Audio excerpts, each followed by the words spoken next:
Hello, this is Mike Porter from Print Mail Consultants for Mailing Systems Technology. Just about every transactional document producer we talk to is interested in suppressing print. That's completely understandable given the expense of delivering bills, statements, and other documents via the Postal Service.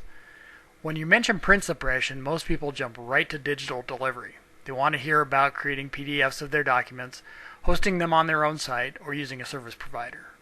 Lately, the conversation has also been including digital postal delivery services like Zoombox, Volley, Doxo, and Manila. There's all kinds of details to consider about security, connecting to payment systems, archiving, notification, and managing customer channel preferences. It can get pretty complicated.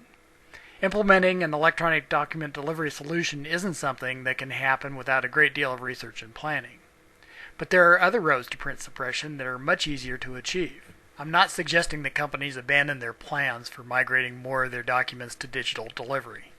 But if your goal is to lower the cost of producing and delivering documents to customers, I have some ideas that can be implemented much more quickly and with lower costs, while that long-term solution is under development. One of the first things you might try to do is to lower the page counts for multi-page documents. Printing and inserting fewer pages reduces your investment in materials, supplies, labor, and other areas. In some cases, you might be able to move some documents that are mailed as flats into letter mail, which has lower postage rates. Here's some ways you might be able to reduce page counts. Multiplexing. Most companies are using both sides of the paper to print transactional documents these days, but what about quadplex? Can you reorient the print and shrink it to fit 4 pages of details onto a single sheet of paper instead of just 2?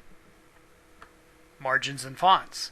Probably the simplest way to fit more data on fewer pages is to narrow margins or reduce font sizes. Obviously, the documents must still be readable.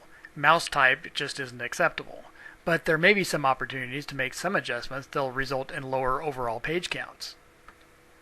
Variable terms and conditions. If all your documents contain the same boilerplate text that lists the terms and conditions that apply to all different types of accounts, it might be possible to recover some print space by making the text variable and removing irrelevant text.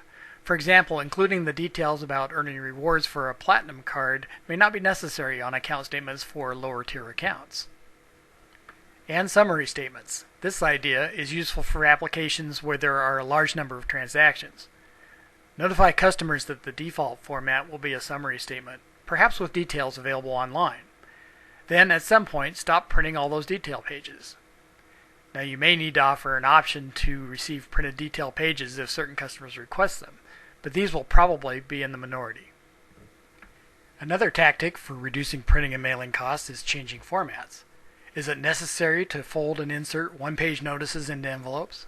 Can some of this information be communicated on postcards or sealed self-mailers that can be processed more quickly and perhaps mailed less expensively? Some examples might be PIN numbers, late notices, transaction confirmations, or requests for documentation. Some operations we've seen spend an extraordinary amount of time processing and tracking small jobs.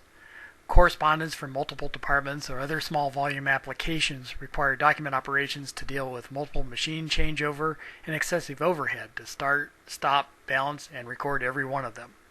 Opportunities may exist to combine several small jobs into larger ones. There are several steps that can be taken to allow this merging to occur. First, you may need to standardize envelope window locations and specify a fixed address block location for documents. Now, this might take some outreach education to help document designers comply. This strategy can reduce insert or changeover time associated with loading different outbound envelopes for each job and adjusting fold plates. Next, it may be possible to intercept print output generated by multiple applications and merge them together prior to printing. This strategy may be constrained if the organization uses a variety of pre-printed paper stock, so printing the form elements and the variable data at the same time is an advantage.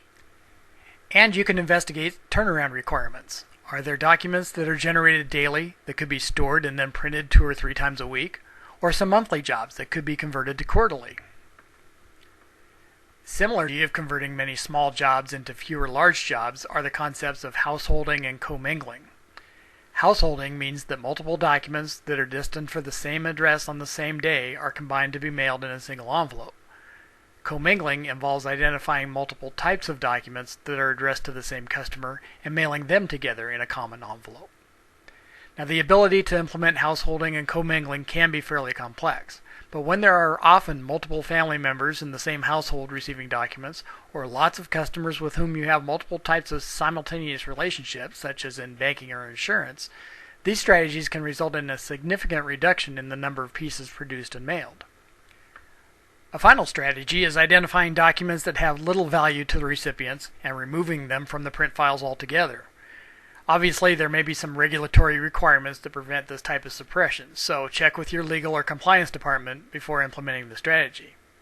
Some typical types of documents that can be suppressed: zero balance statements, inactive accounts, closed accounts, documents with undeliverable address information such as missing house numbers, documents addressed to deceased individuals, documents that are addressed to incarcerated individuals, or irrelevant materials such as event notices that are sent out of area, or homeowner offers that are sent to renters, or offers to ineligible recipients like minors.